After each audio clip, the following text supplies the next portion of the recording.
სულ ცოტა ხნის წინ დასრულდა საქალაქო სასამართლოში პირველი საქმის განხილვა ტროტუარების საქმეზე, რომელსაც დღეს ზვიად ცეკვავა განიხილავდა და მიხეილ ზაქარეიშვილის საქმე იყო დღეს თავპირველი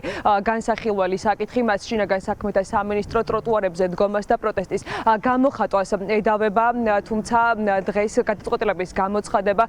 ზვიად ცეკვავამ გადადო 23 იანვრისთვის და შესაბამისად 28 იანვარს გახდება გადაწყვეტილება ცნობილი, რა იქნება მოსამართლის ვერდიქტი, გაუშვებს თუ არა 15 დღიან პატიმრობაში მიხეილ ზაქარეიშვილს თუ მის წინააღმდეგ საქმის წარმოებას საერთოდ შეწყვეტს. რაც შეეხება პროცესზე მიმდინარე მოვლენებს, დღეს შინაგან საქმეთა სამინისტროს ვიდეო მტკიცებულებები განიხილებოდა სხდომათა დარბაზში, თუმცა აღსანიშნავია ის, რომ შინაგან საქმეთა სამინისტროს მიხეილ ზაქარეიშვილის წინააღმდეგ ჰქონდა ისეთი ვიდეო მტკიცებულება მოტანილი, სადაც საერთოდ არ ჩანს თავად მიხეილ ზაქარეიშვილი, რომელიც ტროტუარზე დგას. ასევე აღსანიშნავია კიდევ ერთი გარემოება, რომ პოლიციელი, ვინც სამართალდარღვევათა ოქმი შეადგინა მიხეილ ზაქარეიშვილს ტროტუარზე დგომას ედავებოდა, თუმცა დღეს სრულიად სხვას ამტკიცებდა სხდომათა დარბაზში შინაგან საქმეთა სამინისტროს წარმომადგენელი, რომელიც ამტკიცებდა, რომ მიხეილ ზაქარეიშვილი ტროტუარზე იდგა რუსთაველის გამზირზე და ის მოქალაქეების გადაადგილებას ხელს უშლიდა და აბრკოლებდა.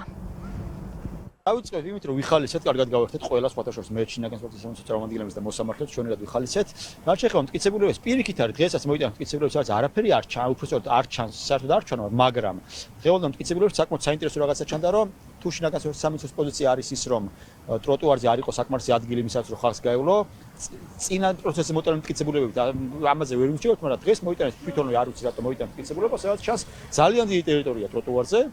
სადაც ადამიანებს თუ მომდებოდათ გავლა გაივიდნენ, არ ქონათ ამის პრობლემა, თვითონ მოიტანეთ დღეს ეს მტკიცებულება. ერთ-ერთი რაც ჩანს ეგ არის, თუმცა ზოგადად მთელ ამ მტკიცებულებებში არის თუ სწორად მახსოვს 5 ვიდეო მასალა უნდა იყოს, რაც შესაძლოა და ამ 5 ვიდეო მასალაში დგას ერთ-ერთი კანონდარღვევა, ეს არის როგორ არ უყოს თვითონ პატრული ინსპექტორი კანონს. პერსონალ მონაცემთა დაცვის საკითხი სხვა არაფერი კანონდარღვევა არ არის და რა ვიცი, პრინციპში არაფერი ახალი და განსაკუთრებული არ მოხდა რა იმ ხრი, რომ ჩვეულებრივი ცირკი იყო, როგორც ყველა პროცესი. საქალაქო სასამართლოში ტროტუარების საქმის განხილვა გრძელდება. დღეს კიდევ ერთი პროცესია ჩანიშნული უკვე 4 საათზე და დღეს მოსამართლე ასევე ზვიად ცეკვავამ უნდა იმსჯელოს ამ შემთხვევაში ანი ახმეტელის საქმეზე, მასაც ტროტუარზე დგომას ედავება შინაგან საქმეთა სამინისტრო და საინტერესოა ახლა უკვე 4 საათზე რა გადაწყვეტილებას გამოაცხადებს მოსამართლე, გადაიდება თუ არა ეს პროცესიც, თუ მიიღებს გადაწყვეტილებას და 15 დღით გაუშვებს პატიმრობაში მას თუ სამართალ წარმოებას შეწყვეტს.